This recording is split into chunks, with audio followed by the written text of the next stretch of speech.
Figma itu ada fitur gratisnya, jadi untuk student dan edukator itu ada gratis, jadi kita bisa menggunakan akun premium itu selama 2 tahun. Jadi nanti silakan diakses alamat webnya, saya tulis di chat ya. Nah, itu jadi silakan dibuka alamat webnya. Jadi nanti daftarkan email Google-nya menggunakan email Google untuk verifikasi student di Figma. Nanti kemudian download dulu sih Figma-nya. Figma-nya itu bisa di-download, di-search di Google, kemudian cari Figma for desktop. Saya share juga ya link untuk mendownload Figma-nya.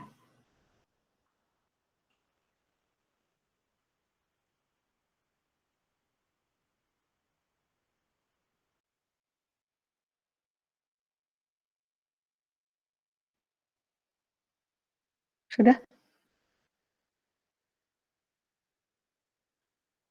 Tampilan dari webnya sudah kelihatan? Sudah Bu, sudah kelihatan. Jadi kalau masuk ke link yang Figma download, nanti pilih yang desktop app. Nah, sesuaikan dengan perangkatnya masing-masing. Kalau menggunakan Mac, download for Mac. Kalau yang Windows, download for Windows. Nanti kalau sudah di download, kemudian install, filenya ringan sih, jadi tidak membutuhkan waktu lama untuk mendownload. Kalau sudah di install, kemudian nanti sign up menggunakan email Google yang akan digunakan untuk pengerjaannya nanti. Jadi Figma itu softwarenya itu menggunakan koneksi internet. Jadi usahakan punya koneksi internet ya untuk pengerjaan di Figma. Karena dia membacanya secara online. Jadi kita tidak usah men-save filenya. Untuk membuat file itu cukup di awal saja, nanti kesananya itu dia akan men-save otomatis karena pengerjaannya online. Nah, kalau sudah di-download, sudah di-install, nanti sudah sign up juga, masuk ke Figma Education, terus di verified ya. Kalau di verified, kalau kita tuh student gitu. Jadi nanti dapat gratis selama 2 tahun menggunakan Figma. Kalau tidak gratis itu sebetulnya bisa, tapi hanya berupa draft dan tim itu tidak bisa berkolaborasi di Figma-nya langsung ya. Kalau mungkin ada sih gratisannya itu hanya 1 saja. Nah, lebih dari 1 draft itu tidak bisa digunakan untuk kolaborasi. Jadi nanti untuk kolaborasi itu supaya tidak dibatasi, gunakan Figma Education ini. Jadi kalau sudah di-verified, akunnya sudah terdaftar Figma Education, nanti nah tampilan Figma itu seperti ini. Jadi, kita bisa membuat tim. Nah, fitur untuk yang premium itu ada tim ini, tapi kalau misalnya tidak premium, itu, hanya menggunakan draft ini. Jadi, saya kasih contoh ya. Misalnya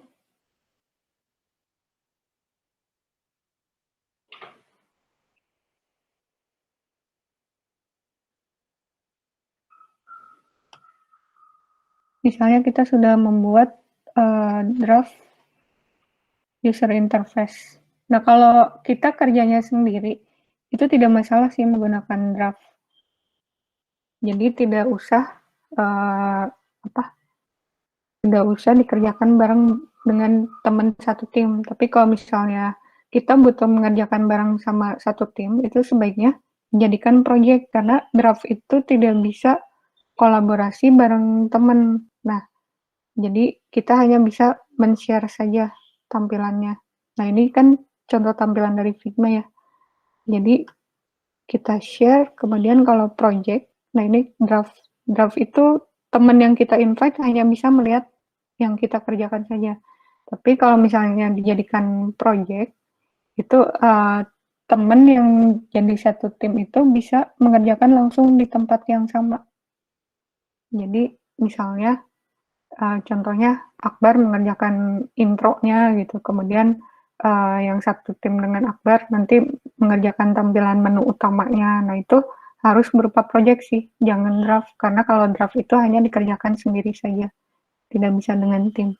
Nah cara nge-invite temennya juga di fitur share ini. Nah, saya akan jelaskan sedikit mengenai Figma ya. Jadi untuk langkah awal itu setelah di-download, setelah di-install, kemudian sign up menggunakan akun email, itu kita buat draft baru untuk desain yang akan kita buat. Nah, desainnya itu kita kembangkan dari wireframe yang kemarin dibuat. Jadi kemarin kan pas UTS sudah dibuat ya wireframe-nya. Nah, kemudian wireframe tersebut kita kembangkan ke dalam bentuk user interface di Figma-nya langsung. Nah, caranya kita buat draft, kemudian desain file,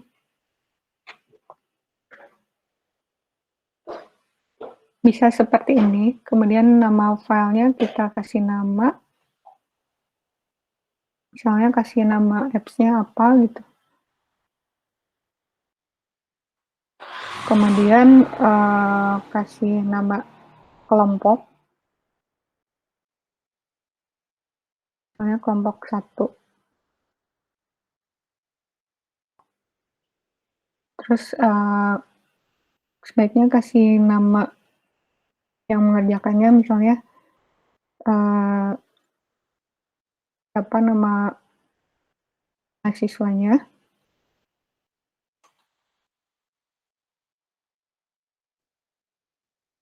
Sampai semuanya tercantum ya. Kalau sudah, kemudian nanti, nah ini supaya dijadikan file untuk pengerjaan kolaborasi online bareng teman, ini dijadikan ininya move file nih.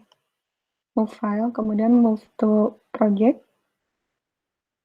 Nanti kalau belum ada timnya, ini bentuk dulu new team. Kasih nama timnya apa, misalnya tadi namanya kelompok berapa, terus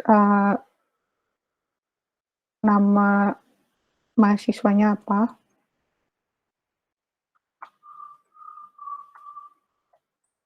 Nama panggilannya aja ya, supaya lebih singkat. Nah, kemudian nanti klik move. Nah, setelah diklik move, nanti kita bisa menginvite teman-teman yang dalam satu tim itu.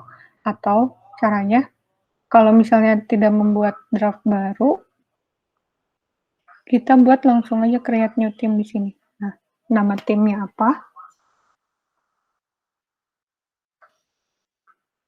Kemudian nanti ini invite nama email masing-masing yang sudah didaftarkan di Figma. Misalnya Akbar nama emailnya apa, Dian apa, terus Bunga apa, Nori apa. Nah itu di-invite. Setelah di-invite, kemudian nanti continue. Nanti setelah di-invite semuanya, nanti bisa tergabung di dalam timnya. Nah, seperti itu. Jadi, kalau sudah tergabung di dalam tim, kita bisa melihat siapa saja yang mengerjakan di Figma tersebut. Saya kasih contoh ya. Coba. Sebentar. Nah, ini kan saya sudah membuat tampilan, kemudian saya copy linknya, misalnya, terus linknya itu saya share di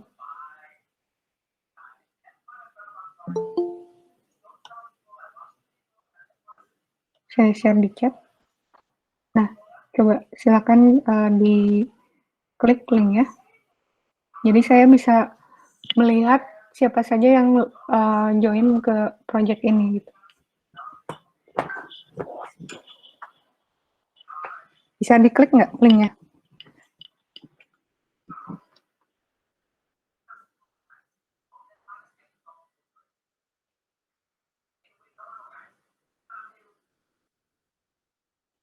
Sudah bisa diklik? Sudah bisa Bu, ini udah masuk. Sudah. Masih loading. Oh gitu. Ya.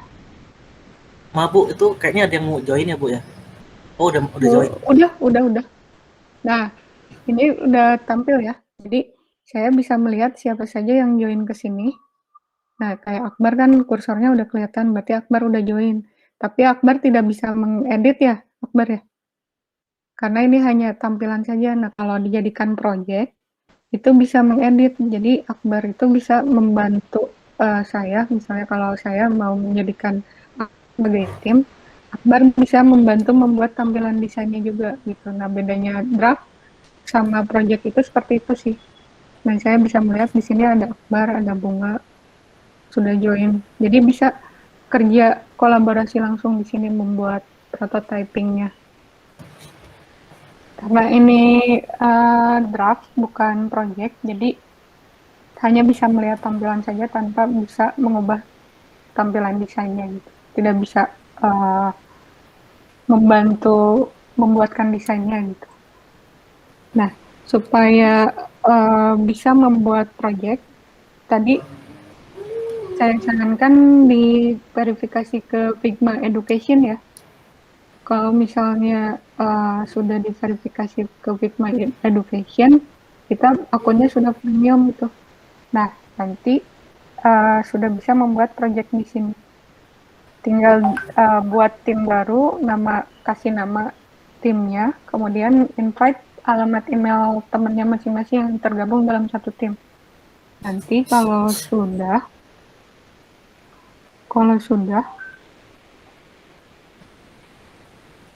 sudah buat tim, kemudian misalnya tampilannya kosong kan kalau pas awal.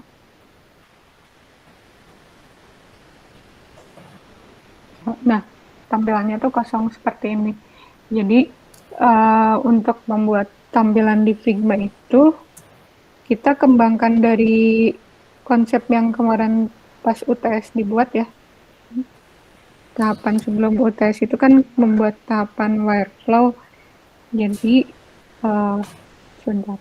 Nah, wireflow-nya itu misalnya seperti ini. Ini kan udah kelihatan, berarti di sini ada menu sign up. Siapa yang membuat sign up, misalnya dibagi-bagi, ada Akbar, misalnya Akbar membuat sign up, kemudian Dian misalnya membuat profil, kemudian yang lainnya membuat untuk konten-kontennya seperti misalnya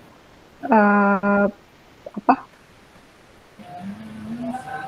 fitur-fitur utamanya kayak misalnya belanja dan lain-lain. Nah, jadi bagi-bagi tugas aja di sini kan di task flow sudah jelas ya, ada fitur apa saja. Nah, nanti tinggal dikembangkan dari user flow itu sih, dari user flow-nya tinggal dikerjakan saja. Kan kalau yang Wireflow itu sudah lengkap sama wireframe-nya, jadi sudah kebayang sih nanti kira-kira layout-nya itu seperti apa, gambar ada di mana, kemudian button ada di mana, terus teks ada di mana. Nah, dari Wireflow itu kita bisa kira-kira langsung membuat tampilan di sini. Nah, untuk membuat tampilan di Figma, yang pertama kita lakukan itu, jadi kalau tampilan awal pasti kosong seperti ini. Kemudian ini ada page itu untuk menambahkan halaman di Figma-nya. Kita bisa kasih judul page-nya itu dengan prototyping. Kalau misalnya kemarin sudah membuat style guide, UI style guide-nya di Figma, berarti nanti bikin page untuk UI style guide-nya yang kemarin kan sudah, misalnya terus tinggal ditambahkan page baru untuk prototyping.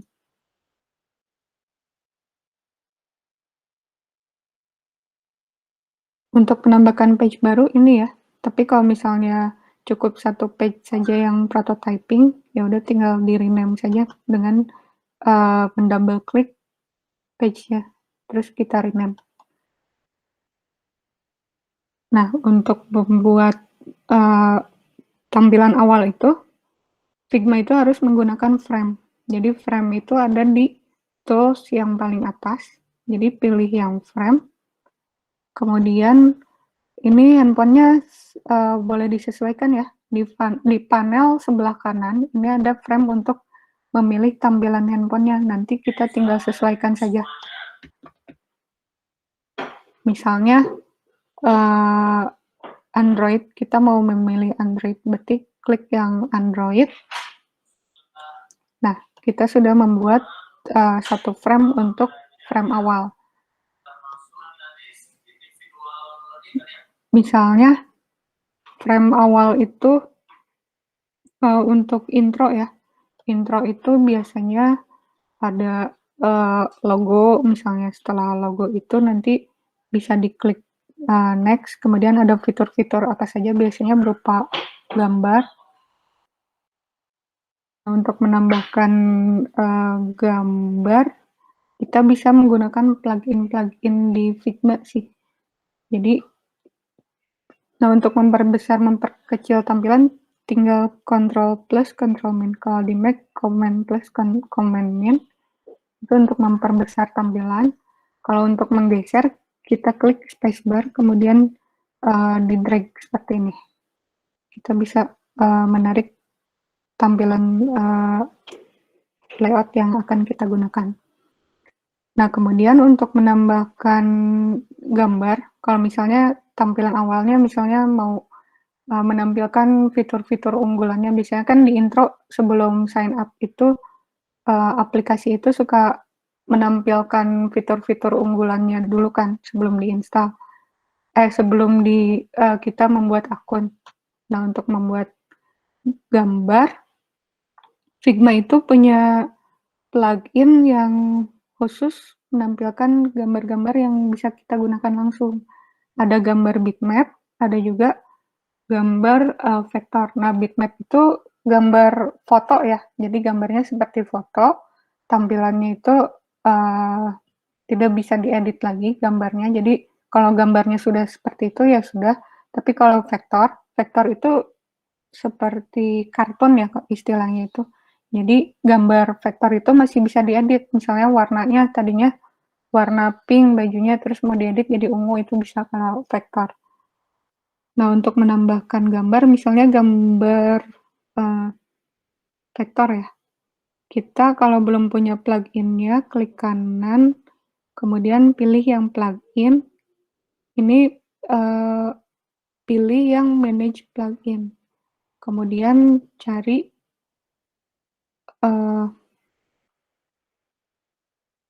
bukan manage, klik kanan, plugin, kemudian browse plugin.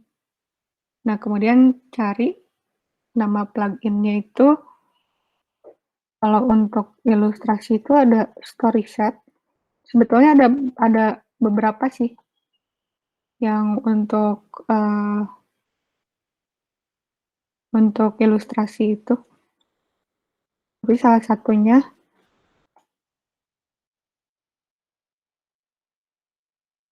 ini, StorySet by Prefix. Karena saya sudah diinstal, jadi tinggal diinstal saja. Tapi kalau misalnya belum, biasanya dia ada perintah untuk menginstal. Diklik install saja, kemudian baru bisa kita gunakan. Nah, contohnya misalnya saya sudah menginstal tadi StorySet ya.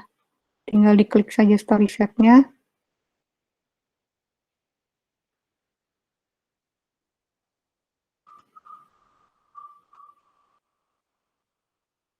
Sebentar, masih loading ya.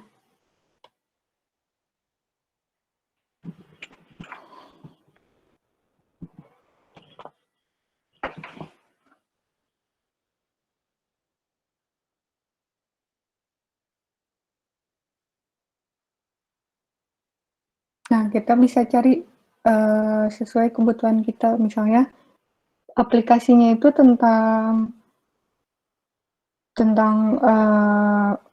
finance, berarti kita bisa search misalnya finance.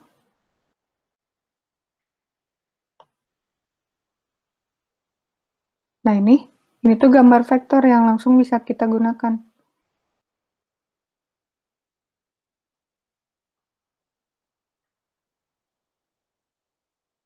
Biasanya di intro itu kan suka ada gambar fitur-fitur unggulannya. Nah, kita gunakan story shape supaya lebih mudah karena gambarnya sudah jadi. Kalau misalnya gambarnya nggak sesuai, ini bisa diedit karena vektor. Nah, warnanya misalnya mau diubah sesuai warna brand kita, bisa. Kalau di StoryShot itu formatnya masih vektor ya, tinggal di double klik aja sampai objeknya terseleksi, nanti kemudian bisa kita edit warnanya sesuai dengan kebutuhan kita.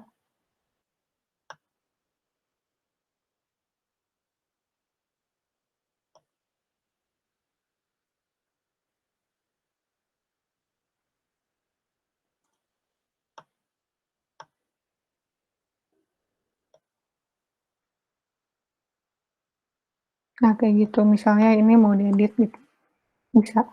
Kemudian kita tambahkan keterangan untuk intro fiturnya itu, misalnya mengelola keuangan dengan lebih mudah, misalnya.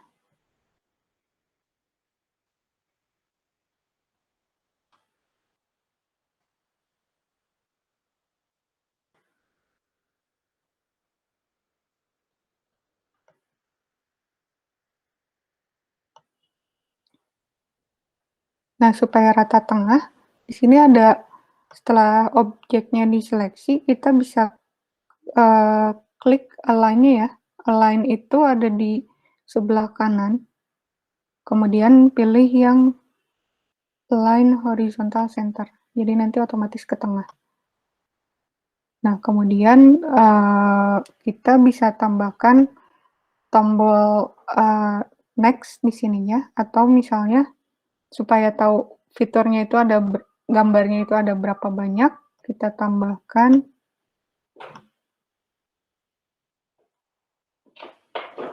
bulat gitu ya, bulat.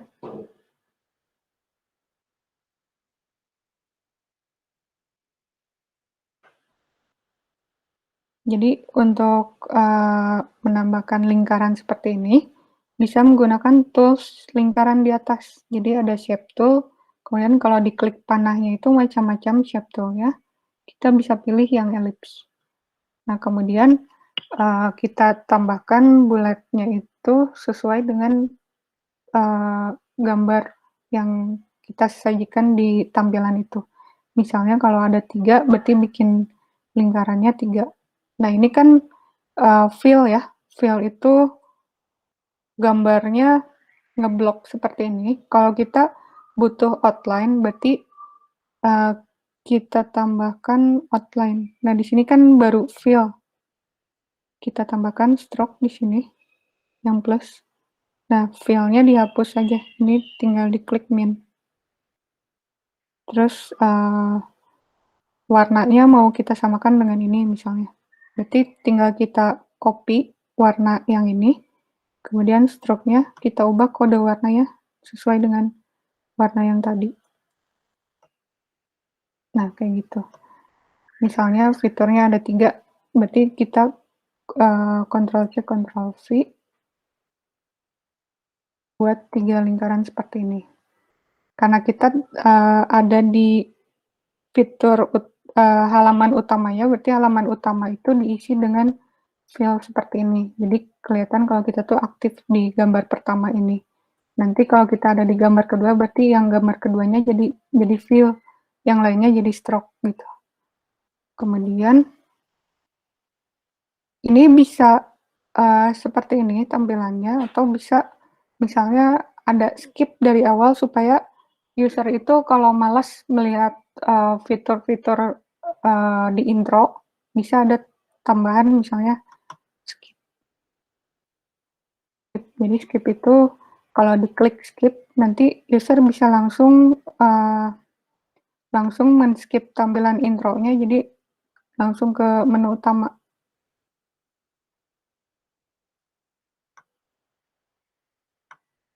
Nah, kemudian untuk menambahkan halaman baru, ini kan baru 1 halaman ya, untuk menambahkan halaman baru, kita klik lagi frame.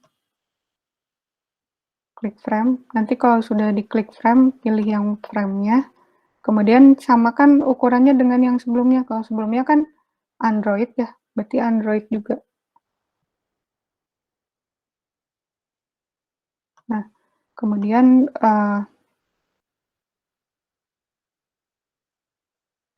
tambahkan lagi gambar-gambar sesuai dengan desain konsepnya.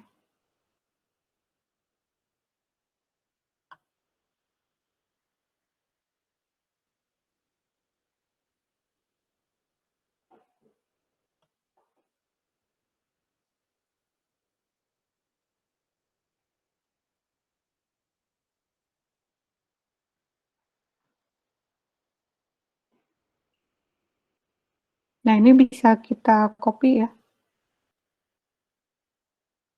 Untuk mengopi supaya rapi seperti ini, lurus, jadi caranya itu bisa menggunakan Shift, kemudian Alt, itu tapi ditahan, jangan kita lepas tombol Shift Alt-nya. Nah, kemudian kita tarik ke frame yang sudah kita buat.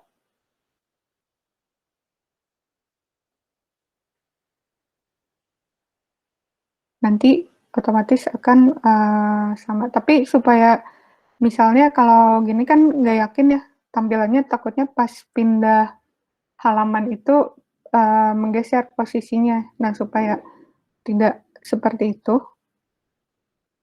berarti ini jangan create new frame tadi, tinggal di copy saja dari sini. Ini copy, kemudian di paste. Nah, ini udah pasti posisinya sama. Posisi titik ini tuh sama apa? Nah, posisi radiusnya tuh sama di posisi yang sama. Jadi kalau misalnya kita klik, ini tidak akan kelihatan menggeser. Kita tinggal ubah, tadi kan di halaman 1 yang aktif, sekarang halaman 2, berarti ini dijadikan fill. Stroke-nya dihilangkan. Ini kebalikannya. Fill-nya dihilangkan, stroke-nya ditampilkan.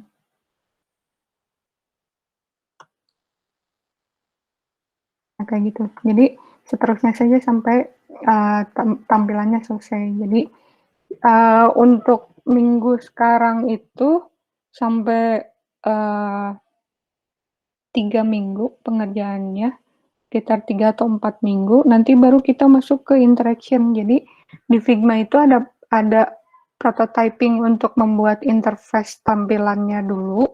Nanti setelah selesai tampilan interface-nya, kita menggunakan prototyping. Jadi prototyping itu adalah fitur untuk mengaktifkan prototype-nya supaya kita bisa klik. Kalau di sini kan tampilannya baru tampilan gambar saja kan. Nah, kalau interaction-nya diaktifkan, nanti misalnya kita swipe gambar ini. Nah, sudah bisa seperti itu. Jadi gambarnya bisa di swipe. Nah, nanti di pertemuan saya lupa ya, pertemuan berapa?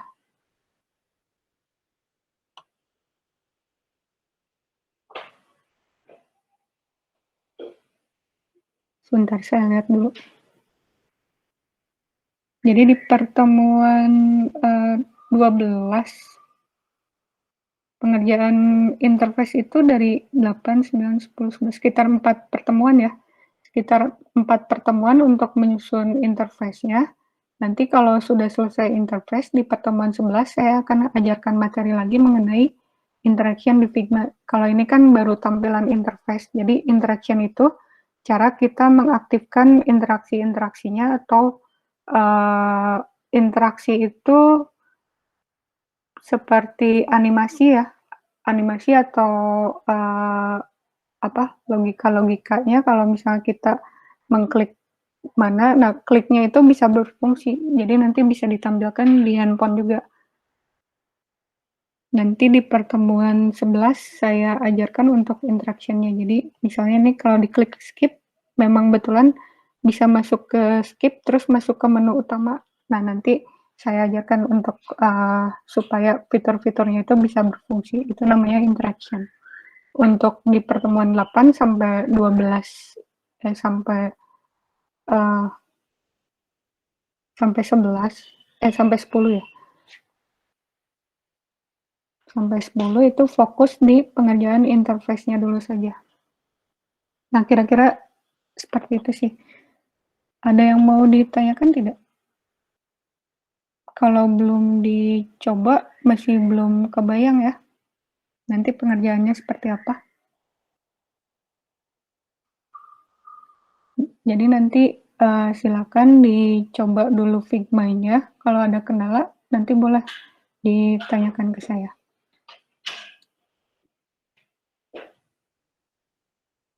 Ada yang mau ditanyakan? Mau tanya Bu, Ya, gimana Akbar? untuk yang misalkan pas lagi bikin itu, terus kayak ngerapiinnya itu gimana Bu? Kayak ukuran kayak atas bawahnya itu. Oh iya, iya. Supaya sama ya ukurannya. Iya Bu. Jadi misalnya marginnya sama gitu.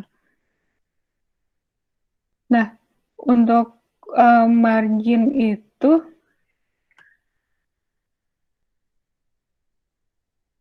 kita bisa menggunakan ruler.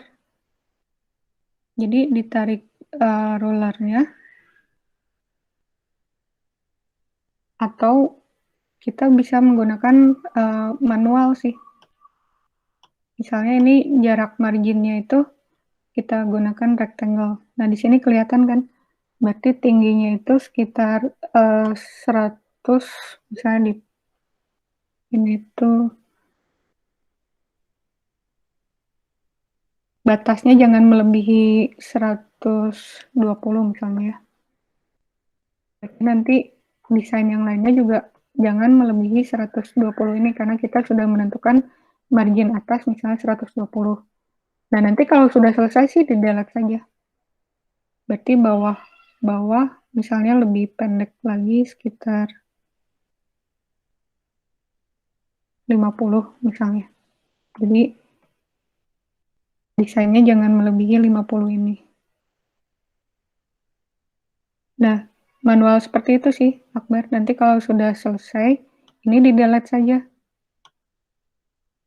Tapi bisa digunakan untuk yang lainnya juga, misalnya bawahnya 50, 50. Kalau misalnya sudah punya ukuran patokannya, bisa kita tarik rulernya.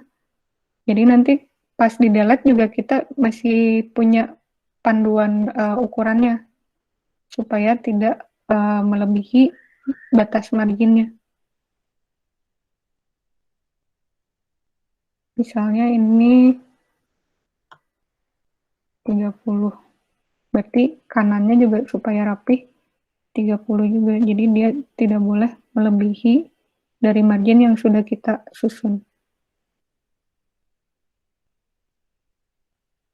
Atau misalnya 20.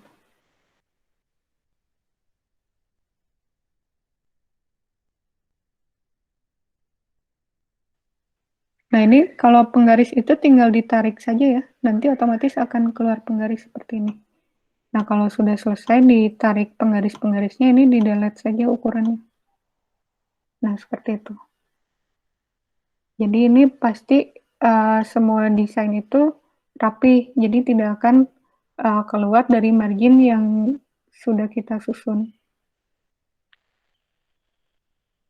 Supaya rapi sih, misalnya bawahnya berapa, sebaiknya atas juga sama sih.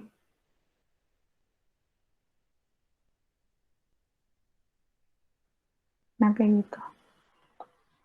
Kayak gini bukan, Akbar? Untuk Iya Bu, penyusunannya, kayak gitu Bu. susunannya ya. Iya. Iya, Jadi, kadang jadi kita tarik manual dulu saja buat ukuran menggunakan rectangle. Terus kita ukur si marginnya tuh mau ukuran berapa. Kita buat rectangle-nya. Terus ini ukurannya di sini ya, di sebelah kanan kan ada panel. Nah, weight itu lebar, ini tinggi. Jadi kita tinggal atur aja di sini. Kalau sudah, kemudian kita tarik rulernya. Nah, kalau rulernya sudah ditarik, ini panduannya di delete saja. Seperti itu. Ini bisa digunakan untuk semua tampilan desain yang kita buat supaya lebih rapi.